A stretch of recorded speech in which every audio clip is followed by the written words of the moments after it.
When I say, who's the master? You say, no. What's up, guys? Showing up the king, the one and only, and I'm here to talk to you guys today about The Legend of Korra Season 2, Book 2, titled Spirits. Alright, Comic-Con 2013 is already wrapped for this year, and there were a huge amount of news that came out. But what I'm here to talk about today is just The Legend of Korra sizzle trailer they released.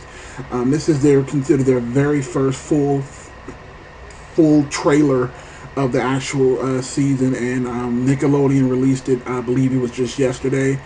I'm going, of course, the link to the actual video will be in the description below, but I'm just here to talk about what we saw in this trailer, as well as what are we to expect from Season 2.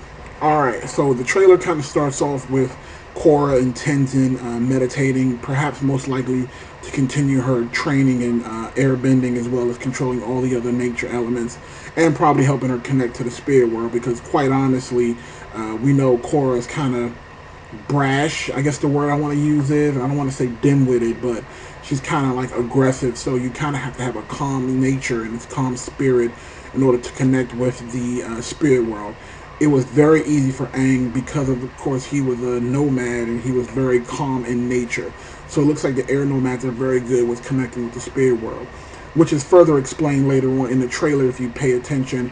There's a scene where Korra is actually meditating with one of Tenzin's younger daughters, and it looks like with her help she was able to connect into the spirit world. And it looks like, for the most part, Korra will be spending a lot of time in the spirit world, and she will have a whole nother host of foes to contend with.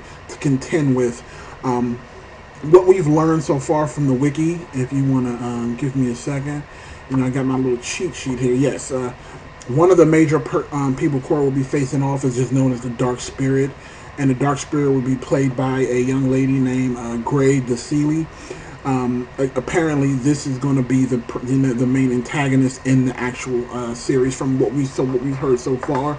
But again, if you look at the sizzle trailer, there are lots of different spirits for Korra to battle. Now, one particular thing, I don't know if this was a flashback or is this going to be a returning character, but I know a lot of you guys from Season 1 remember the library episode where Aang and his group went into the library and they ended up finding this huge owl spirit, which we now know to be some sort of spirit. We see him return in either some form of flashback for Aang, or maybe he's new and he's in a battle with Tenzin, because it looks like whoever was facing the owl in the trailer, it looked like they were airbenders, so it could either be Tenzin or it could be maybe a flashback with Aang. We're really not sure. Now, speaking of Tenzin, we also learned that this season will focus mostly, we will get to finally meet the entire family. We'll get to meet Tenzin's sister. We'll also get to meet Tenzin's brother, and as well as Boomy and his kids. And we also, if I'm not mistaken, we're also gonna finally get to see a little bit from Korra's dad, who is Tongrang, I believe that name is. I'm hoping I'm not butchering it, but we also get to see her twin cousins, Densa and Elska. And we also find out about her uncle, Uniglag, who is also the chief of both water tribes. Now, with this, we don't want to also forget about talking about the new Team Avatar.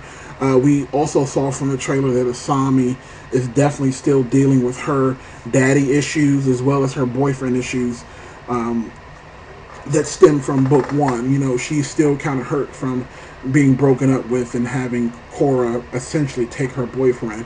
Now, I'm not too sure how I feel on the whole love triangle thing, so I hope they don't really focus on that too much this season. And which one good thing that I did notice is that we're going to be moving away from Republic City. This season will not strongly focus on Republic City. Looks like we will get to see the Water Tribe. We might even get to see the new Fire Nation, and find out exactly what happened to Zuko's mother. I mean, come on, guys, you gotta give us something. I mean, we all want to know what's going on with Zuko's mom. Now, I'm hoping we still get some Lee Beifong, because I mean, Ms. Beifong from last season, she by far was probably my standout character that came through in the clutch last season. Like, seriously, if you guys go back to some of my reviews for Legend of Korra last year. It was Lee Beifong was amazing. Like I can't even fanboy right now. We're gonna also make sure that Bolin and Mako are gonna definitely have their shine. It looks like they had some battling going on in Republic City. It looks like there was at one point where they were in the trailer, they were flying in some plane towards some warships. And again, it looks like they are all the team Avatar is definitely in full effect from this trailer. Now, the one last thing I want to talk about really briefly is I remember seeing a sneak peek video on Nickelodeon one day. I was watching, I think I was watching Teenage Mutant Ninja Turtles, another great show, by the way. And in that trailer, it looked like Bolin, and he was still doing the sport. They were still doing the sport, but it looks like his teammates were not, Korra and Mako. I think Mako joins the actual police force, and I think Korra's too busy training.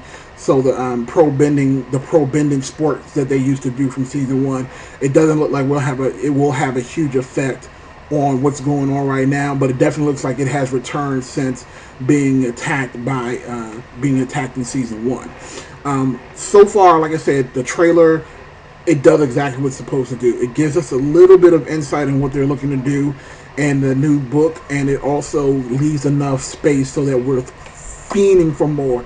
Because I felt like the trailer was, even though it was over 2 minutes, I felt like, oh my god, I need more. Like, please, this September cannot come quick enough, let me tell you. So yes, we still have to wait till September before we get book 2, but I'm patiently, because I don't have a choice, waiting for Legend of Korra Season 2. And just before I go, I want to let you guys know that this will be the spot for your Legend of Korra discussions and reviews. I keep up with this show adamantly. It was one of my breakout shows for 2012. Probably one of the best cartoons that I watched last year. And I will be bringing you guys a review. So don't forget, all my subscribers who watch my Legend of Korra reviews, this will be your spot come September for Legend of Korra.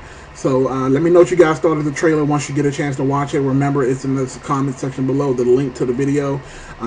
Show up the king, the one and only, and you guys have a fantastic day.